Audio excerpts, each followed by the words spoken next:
I'd like to introduce Scott Monty from the Ford Motor Company. He heads global social media for Ford. He's a social media expert and gotten lots of awards and done all kinds of things. So welcome, Scott. Thank you, sir. Glad to be here. You know, just by way of preview, you know, Ekaterina and I go way back, and I've never had to follow her. I've never had to follow Ekaterina at a speech before, and one of the challenges is, what do you do after a stripping hologram? And I know my name is Monty, and ladies, I'm sorry, the full Monty is not going to be here, so count yourself lucky for that one. All right, well, I want to welcome Scott to Marketing Made Simple TV, and for the first time, we have a studio audience. So can I have a round? Oh, talk really close? Okay.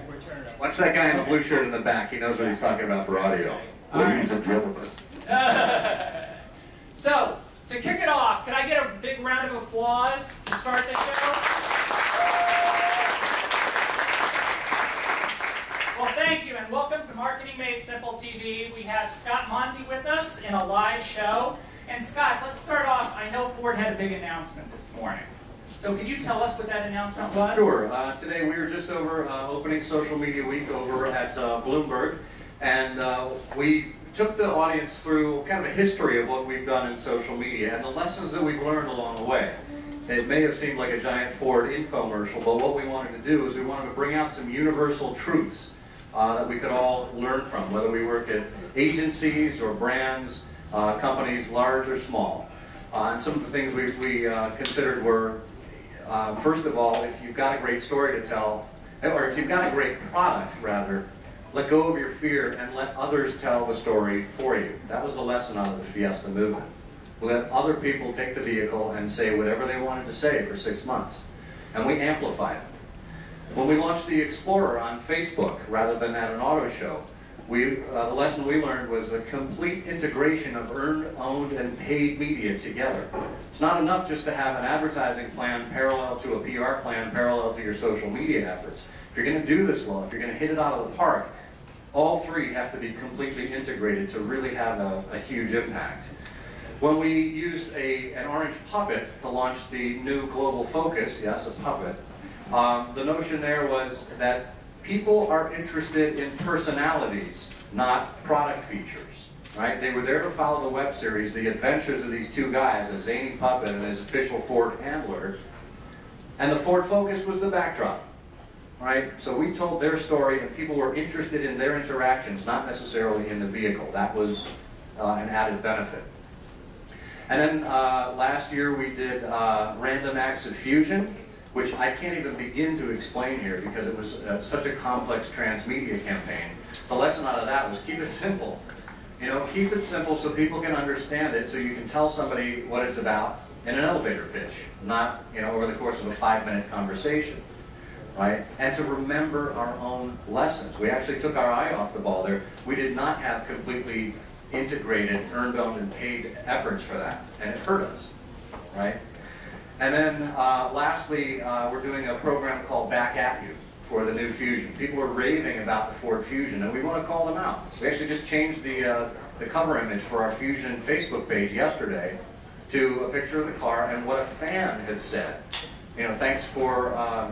I think it was something like, thanks for getting me out of my Prius, right? That's the ultimate compliment for us, because that's our competition. So with the Back At You campaign, we're calling out people, we're thanking them, we're giving them surprises, large and small, to appreciate their appreciation, essentially. And the lesson that we learned there was to always take the time to recognize and appreciate your fans and your customers, because they're the reason you're here in the first place. And that brings us to our special announcement. Yes. I know I've been making you wait for this, Jeff.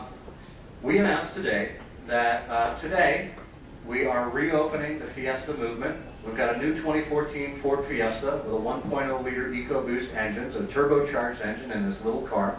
Great fuel economy. Some of the same high-tech connectivity that you've seen in lots of our other Ford vehicles, actually all of our other Ford vehicles. Right? So this car is going to have it all. And we're selecting 100 people from across the country. We're going to reserve a couple of spots for celebrities and some alumni of the first Fiesta movement. but we're going to amplify all of their activity. And we're not just going to do it the way we did it last time. We're going to use paid media to really promote this. We have good relationships with Summer X Games and American Idol and Bonnaroo and lots of other digital properties. And all of the content that these 100 agents are going to create is going to be eligible to be part of, or to actually be the basis of, our traditional advertising campaign. So our agency is not going to do any creative work other than coordinating and collaborating with our Fiesta agents, using their content for our print brochures, and for billboards, and for television advertising, and for everything that we do. This is the new marketing for Ford Motor Company with the Fiesta. It's interesting, Scott, that you come up with all these creative things. Explain to me, when you work for a product company like Ford, what do you talk about? Do you talk about cars? Do you talk about, it seems to me, you talk about what is the experience people have with the vehicles. Well, I think that's just it. You know, of course we can talk about product. Everybody loves to see the product. You know, and you look at Mustang, for example. All we have to do is put a photo, even a slice of a photo of the taillight of the Mustang up on the Mustang Facebook page, and it's like putting a drop of blood in the water and the sharks just swirl around, right? And we've got, actually the Mustang is the most liked automobile on Facebook. It's nearing 5 million fans, right? And we have about 80 different Facebook pages for Ford that total about 15 million fans at this point. So the Mustang makes up a good portion of it. And those hardcore automotive fans, they absolutely want to see the product. But there's other people that are interested in, well, how does this fit my lifestyle? You know, you look at millennials, and quite frankly, they're just interested in getting from point A to point B. How can they keep up their connected lifestyle while they're inside the car? Walt Mossberg, a couple of years ago when we were at CES, looked at our strategy, and he said, this is great, because I get into a car now, and it's like stepping back into the 1950s. Right? When you get into a Ford, we want you to bring your life with you in a safe way, of course. You know, that's our primary concern, is safety. And that's why it's not just enough to say, you know, slap an iPad into the dashboard or let your phone do everything. The car has to be able to control it, and you need to be able to interact with it with your voice. And that's what younger people are interested in, right? But they're also interested in, you know, think about it for a minute. Trust in corporations and in government and in NGOs over the past few years has just gone way down. It's up a little bit this year over last, but still, it's down. So people don't trust companies anymore. Who do they trust? Third-party experts, analysts, academics, maybe the media to a certain extent. But more importantly, they trust people like them. People like them. And think about the last time you made a major purchase decision in your life, whether it's, you know, a smartphone, a tablet, flat screen TV, maybe one of your hats. Sure. You know, who did you ask? The people that are in your life, your friends, your family, your coworkers, people you trust. And now that trust is being extended online. Maybe the people you haven't even met before. So this combination of people you know and people you have acquaintances with, because they're doing things online consistently and repeatedly, that's driving trust. And if we can make it apparent to people that there are people like that working at Ford, and there are people like that that drive Fords, and we get the conversation going, maybe it starts around an image of the product. Right. But that's what gets people more interested. I think one of your good takeaways here, too, is that not everyone's alike. As you said, you have hardcore car people who love the Mustang and want to see the product. But you have other people who, they just want it, they want transportation. Or they want the car to be a reflection of their personality. So I think there's probably a lot of that, too. Yeah, you know, one of the things that we've actually done to address that is not only the 80 or so Facebook pages, but on our social hub, which is called Ford Social. You can find it at social.ford.com. What we've done there is we've implemented a badging system. Okay, and this isn't meant to be like Foursquare where you have to earn badges. It's actually meant for people to show their pride and to show the things that they're interested in. So somebody who's got a Mustang badge, I'm pretty sure they're not going to be going out and getting one of our hybrid or electric vehicle badges, right? But the EV people, I think they secretly lust after Mustangs. They're going to go and get the other badge. But the point is that what we've allowed people to do is to build out their profile with things that resonate with them. And then what that allows us to do, if we're bringing our A game, is to customize the content that we deliver to them. right? So the Mustang guy isn't getting our electric vehicle information, and on and on and on. And it's not just vehicles. We've got, you know, pet lovers and tech geeks and musicians and things like that. So we've tried to come across, from a lifestyle perspective, what's the kind of content that people are interested in from Ford Motor Company, and then to deliver on that promise of custom content for the right audiences, in the right place, at the right time. That's a great point. It comes back to relevance, and being able to share the right information with the right person one-to-one, I think, is more important than ever. One thing I want to say to the audience is this is not just up here talking. So if you want to ask Scott a question, raise your hand. I'll bring a microphone over to you, and you can ask a question directly of Scott. I'm going to ask you about something we... They're all shocked. Yeah. What's your hashtag? What's my hashtag, my Twitter handle? Scott Monty. Yeah. SCOTTMONTY. I'm Fearless Comp. That's my name. I'll say you are. Because I'm known as the fearless competitor, so that's why I use that one. Yes? How many Ford Fiesta agents did you have the first time around? The question was how many Ford Fiesta agents we had the first time, 4 years ago. We had 100. It seems like the magic number. We based it on a couple of things. One, it was a nice round number. Two, it was based on the number of European spec Fiestas that we could get allotted to the program, because we actually had to ship those over from overseas. The vehicle wasn't available in the States for anybody outside of that program. So it was a very special arrangement that we put together. And then further, what we tried to do is geographically, we tried to spread those 100 across the country, and we tried to create a representative demographic of what our audience and what the country kind of looked like. So it was an interesting exercise in crunching the numbers and making sure we got the right people. Good. I want to ask you about a couple other things, like on social media. I think I heard you say one time that talking is shouting on social media. That was one of your blog posts, I think, recently. What did you mean by that? Well, I said we should talk, not shout. You know, I mean, look, when I was a kid, years ago, and you could walk into the post office or the bank on a Saturday morning with your mom or dad, and the person behind the desk knew them, and maybe you by name, in a small town, certainly. But think of how far we've come. Today, you need 3 forms of ID before you can get out of line. Right? And how inhuman we've become with mass marketing. And what's social? It seemed to be another channel where marketers can simply mass market at people. And we're missing the equation if we treat it that way. What are people in social for? Relationships. I was a classics major as an undergrad. I know you're all wondering, where the hell is he going with this? The Latin root of the word relationship is relatio. Relatio. And it means to return to or to bring back. When you think about what social allows us to do as we build relationships, is to return to those golden days of yesteryear, where it was about the firm handshake, the eye contact, the time when your word was your bond, when relationships in business mattered more than any kind of mass marketing. I think that's what social has the promise to allow us to do, if we will give it the chance, if we will take the extra steps, not to shout at people, not to make them hear our message, but to think like them, quite frankly. There's another quote I like from one of my heroes. If you wish to persuade me, you must think my thoughts, feel my feelings, and speak my words.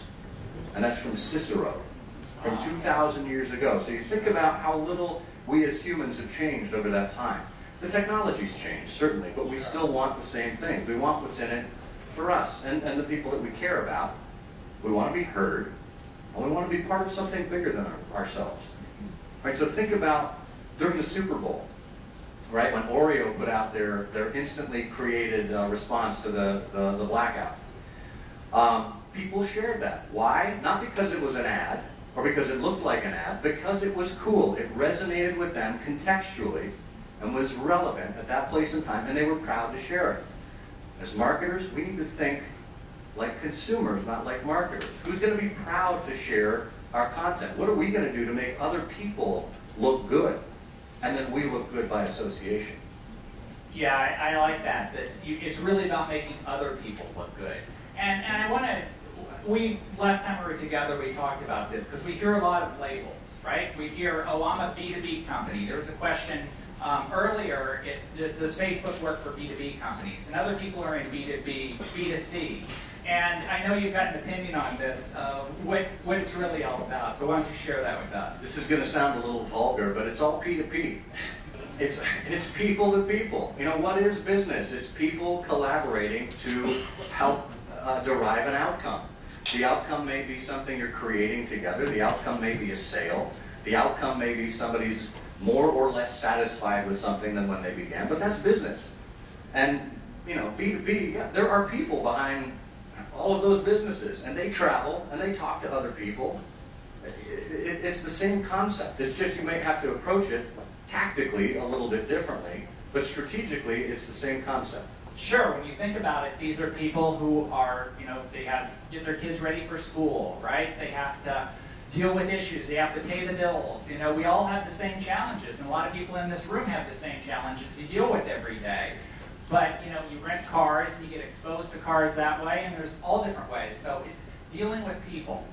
So in 2013, right, new year, what have you learned of social media? What do you see happening in social media? And what do you think the future holds in the near term? Well, I think one of the big things right now is just there's such an overwhelming amount of data and information and content out there. It's getting really crowded. And people say content is king. Well, it's not. You know, I mentioned contextual relevance before. I think context is king. You know, and less is more in this case. We would rather err on the side of quality rather than of quantity when it comes to the content that we create at Ford. You know, there was a news spoof site that came out with a story. Ford announces 15 millionth press release, and they weren't too far off. You know, and we looked at ourselves and we well, what are we doing? Why are we clogging up the intertubes with all of this junk? Right? And think about it from, you know, average consumers. They're not going to subscribe to more than 5 to 10 brands to follow what they're doing. You know, if you want to get on that hot list, then you better be really, really good. Have either really great content that allows them to achieve a goal, or, you know, makes them look good in some way. So I think we're going to see people dialing back this year, whether it's unsubscriptions or unfollows or what have you. And I think, you know, it's partly up to the industry, the social industry, to figure out how we funnel some of this stuff and how we aggregate it better. And part of it's part of the marketers, on the marketers' shoulders, to create better content that, you know, that, again, it makes other people look good, that isn't in volume, but is there in quality. I like that point. I think one of the lessons or takeaways here is maybe instead of, you know, I think it was Marketing Profs that 9 out of 10 companies are doing content marketing today. Well, the concept is if everybody's doing it, they're probably not very good at it. So maybe the answer is to do less content and just do better content. What are your thoughts on that? Yeah, I mean, I look at you know, some of the stuff that we've done in the past. The Focus Doug, the Orange Puppet video series. There were 50 videos, and some of them were short, some of them were long. Some of them were hits, others fell flat. But overall, once the whole series kind of finished its arc, we had people coming back to us saying, when are you going to produce more? This is gold. Keep going with this story, right? So they didn't care whether the story arc was done. They wanted to see the characters continuing. To us, that was a huge win, to know that we actually created something that people were looking for, that people wanted more of. You know, we would love to do more of that. Talk to me about the power of story, because I'm a big believer that, you know, don't just create individual pieces of content, but tell a story. What have you learned about content marketing and telling stories with content? Let me tell you a story about that, Joe. You know, it kind of goes back to our founder. You know, we're lucky. I say Ford is probably the most human of all of the auto companies. We're the only company that still has our founder's name on the logo. The Ford family still has a controlling stake in our voting stock. Henry was part of our corporate process for the first 40 years of the company. We're only 109 years old, so that's almost the balance of our existence. So when you think about that, you think about what Henry did, it really changed the face of the earth. Oh, sure. You know, and his vision, and we found this old Saturday Evening Post advertisement in archives. And Alan, our CEO, Alan Mullally, had it blown up and has it hanging on his wall. And it's kind of a Norman Rockwell kind of watercolor. This family on a hillside overlooking the valley below, and in the distance, the very far distance, there's the Ford factory, and of course there's cars going along the road. And the caption was, "Opening the highways to all mankind." Right? And Henry explained in his vision, back when they did advertising in long-form copy, about how he wanted to, it was within his grasp to put personal mobility into everybody's hands, whether or not you were rich. Because at the time, automobiles were more the playthings of the rich. And Henry, of course, in 1914 raised the minimum wage, or raised the working wage to $5 a day for his workers so that they could afford the very vehicles that they were building. Something that wasn't done before. And he reduced the number of hours worked a day from 9 hours to 8 hours. That's where we get our 8-hour workday from.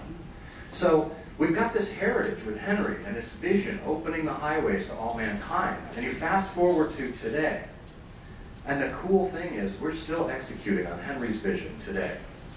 Except we're doing affordable fuel economy for everyone and affordable in-car technology for everyone. So again, these aren't playthings for the rich. This isn't some science experiment.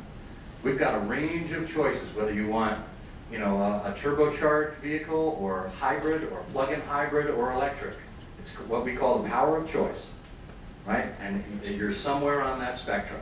And with technology, we actually started with the Ford Sync infotainment system in the Ford Focus, our lowest end car at the time, and then brought it out to the rest of our vehicles, showing that it wasn't just for the luxury market.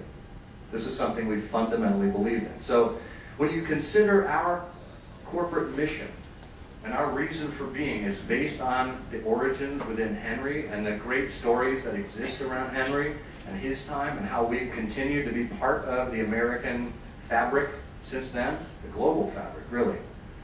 We are ripe for storytelling. And I think a takeaway for the audience here too is, can you tell a story with your products or services? You know, can you find the story in what you do and look back and think creatively? Let's talk about the problem of commoditization, right? If I'm shopping for a car, I've got a bewildering number of cars I can choose. How do you break out from the pack? You know, whether it's content marketing and everybody's doing it, or I'm in the car business and there's plenty of people building cars, you know, how do people differentiate themselves? As far as we're concerned, there's one company that's building cars. Well, look, I think one of the first things that we had to do as a company was look at our own plan, look at our own portfolio, and look at the markets that we were serving, or frankly, we're not serving. Well, for a while we were known as the F-150 and Mustang company. And while that's great, and those are fantastic products, we wanted to be known as more than that. You know, we wanted to be leaders in fuel economy, and in quality, and in safety, and in technology. And we made a real concerted effort to have small, medium, and large cars, trucks, and utilities. The whole family of vehicles, so that when people walk into a Ford dealership, they've got it all right there. Okay? Now, that being said, understand that there's all sorts of, you know, competing elements out there. And frankly, when you could view a car as a commodity, I think the difference comes down to service. You know, when you're in a commoditized market, service is what you have to compete on. Either price or service, right? Nobody wants to compete on price because that's a zero-sum game. You can only hit so low, and it squeezes profitability. But how do you serve people? How do you actually focus more on the service rather on the sale? And frankly, for us, when that comes down to dealerships, which is where most people have their interaction with automotive companies, that's where we have to do the work. We've actually got a customer experience operation going on right now, where we're going to look at how things are done in the dealership. We're going to try to modernize things. We're going to try to make it more of a seamless customer experience, whether they've experienced us online at the corporate level, or whether they're walking into the dealership for the first time. Interesting that you want to do the whole thing. I think we have a question here. Talk a lot about content, customer segments, and even channel distribution. Can you talk a little about how you reach customers at the right time, since people are probably buying cars in different phases of their lives at different times of the year? How do you get them at the sweet spot? Well, this is really where the notion of social media being a commitment, not a campaign, is really important to us. You know, we are there every single day without fail, whether we've got a campaign running or not. And we have to be. It's the expectation now. You know, we like to say that we subscribe to the Woody Allen theory of social media. 90% of social media is just showing up, right? The Yogi Berra corollary is that's the other half that's hard, right? It's what you do when you get there. And people expect that. So whether it's customer service or people just asking product questions, and whether it's on Twitter, in discussion forums, on blogs, on a site like Get Satisfaction, we got to be everywhere, right? So we've got a team that is monitoring and is responding to folks along the way.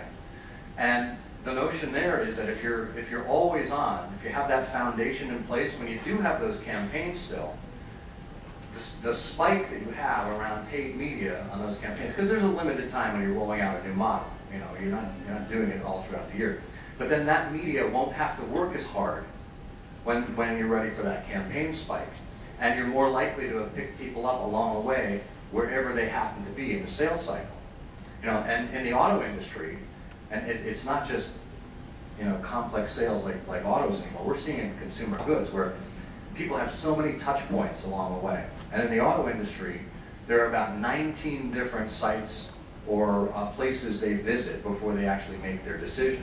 So we have lots of opportunities all along the way, not just that television ad, or not just that billboard. You know, it's multi-channel, and there are multiple opportunities. To us, that's why that consistency of effort is really important, and giving people a place to go to get more information, or to get the next level of information, or to sign up, or whatever. So when you don't know when the trigger event's going to happen, I'm sure there's certain things that could drive it, like marriages and graduations and college graduations, but you know, sometimes you don't know it. You just have to be there at the right time. So let's talk a little. Question? Yeah, go ahead. I'll repeat it. Perception becomes reality. So how does an American manufacturer compete with foreign cars, which they build a high quality and have less recalls? So how do you compete? How do you get a market message out there to deal with that? Let me just restate the question. The question was, how do you compete against perceptions? And if there's a perception that foreign nameplates, which are mostly made in the U.S. now, have better, more reliable cars, how do you overcome those perceptions? Well, part of it is just doing things consistently and repeatedly over time. There was a foreign competitor in 2010 that had a little recall problem, you may recall. Sorry about the pun. With a little unintended acceleration, you know, and people didn't even want to believe it to begin with. You know, their quality had been so consistent for so long that people gave them a pass. And then when it became, you know, more of a reality to people, their reputation took a hit. Ford, similarly, has been in a position over the past few years where our quality has been going up and is actually on par with the Japanese competitors. We really benchmark ourselves against Toyota and Honda, not against GM and Chrysler. Those are our real competitors, right? That's the minds we need to change. And in the smile states, you know, the coasts particularly, is where we have the greatest challenge in front of us. Because those are the import markets. That's exactly where the vehicles arrive and where they're sold most frequently. And our biggest opportunity is to simply get people in Ford vehicles. That's why for the last 4 years, our corporate brand slogan was Drive One. Drive One, try it out, right? Because everybody's operating on these ancient assumptions of, and we let a whole generation down. There's no question about that. In the 70s and 80s and 90s, we let a whole generation of people down with the quality of our vehicles. And it's an uphill battle to fight every single day. But we have the product superiority now. We can prove it, right? We took out $23.5 billion of our own money in 2006 and financed our own plan to put it into R&D, and to put it in top design, and to put it into fuel economy, and to put it into technology and quality and safety. And those numbers are all proving themselves out now. Interesting, and I think it shows the importance of consistency and doing the right thing all the time, over time, because you obviously don't overcome perceptions quickly. That's something that takes a lot of years. Let's talk about the ROI of social media, because I know you're always going to get this question. And a lot of people here do social media, and they work for people that say, okay, what is this doing for us? I think you had an example you cited that kind of pointed to an incident that happened. Well, this is my favorite phrase. People say, what's the ROI of social media? And first of all, I don't think it's fair. I don't think it's fair to ask this of social media. Do we ask what the ROI of advertising is, or of PR? No, you ask about specific executions, not as the entire practice within marketing or communications. But I say, what's the ROI of the phone on your desk? What's the ROI of putting on your pants? Right? Hard to measure. Right? Essential that you put them on every day. Negative consequences for not doing it. Right? So think about social media from that perspective. And when you're going out and you're trying to prove something, whether it's using social as an awareness builder, or as a reputation changer, or as a sales lead driver, whatever it is, benchmark yourself, pre and post. If you're looking to change opinion, and then measure it afterwards. We had a woman who wrote a scathing review in November of 2008 about the entire U.S. auto industry when we were in front of Congress with our two friends. Fun times. And we invited her and 49 other top women from the Blog Her conference, top influencers, to come to the Chicago Assembly Plant that day in July. The Blog Her conference was in Chicago. We set up a whole day. Executives from, quality, green, safe, and smart, all those pillars that I talked about before. Our resident futurist was there to tell them about how we think about the world around us and how we don't just think about cars. Right? We put them through that. We had Larry, the plant manager, who was like 6'6", looked like Jesse the Body Ventura, right? Big teddy bear of a guy though. He took them all on a tour. And then we had them all in Ford and Lincoln vehicles after the program to drive them.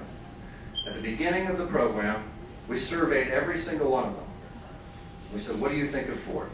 And then they gave us words like found on road dead, fix or repair daily, unreliable, cheap, the usual claptrap of negative stereotypes that we're trying to overcome. And only 27% of them thought positively of Ford. At the end of the day, after all of those activities, and time with Larry, 96% of them thought positively of Ford. I don't know what the hell was wrong with the other 4%, but you can't win over everybody. And the words that they used were innovative, luxury, technology, green, sustainability, next car, And that woman that wrote the scathing blog post went back and wrote a post that was even longer that said how Ford Motor Company, the women of Ford, and a guy named Larry changed my life forever. Right? And she's influential. So she was influencing other people in her network. I love that story because the excuse I hear a lot of times of why people don't want to get on social media is like, oh my God, someone might say something bad about us. Well, I think the lesson there is embrace your enemies, right? If someone says something bad about you, embrace them. And you can turn them around, and they can become your biggest champions, too. Absolutely, and quite frankly, they're saying negative things about you without you even paying attention. Yes. So why not embrace it, turn them around, pay attention, do something about it. Yeah. I'll tell you a funny story. I've been writing a blog for 7 years, and one time I wrote a blog article, and a couple people wrote some very scathing comments that what I wrote was inappropriate. And I was busy, and I didn't have time to respond to it. And a couple days later, I went back, and 12 other people had responded, attacking the person who attacked me. So by not doing anything, I did the right thing. It was an interesting experience. So, all right, we're going to have to wrap up the show here, and I hope everyone had a good time. Any last questions before we close it out? Okay, I want to thank everyone for attending this show. Can we have a round of applause for Scott?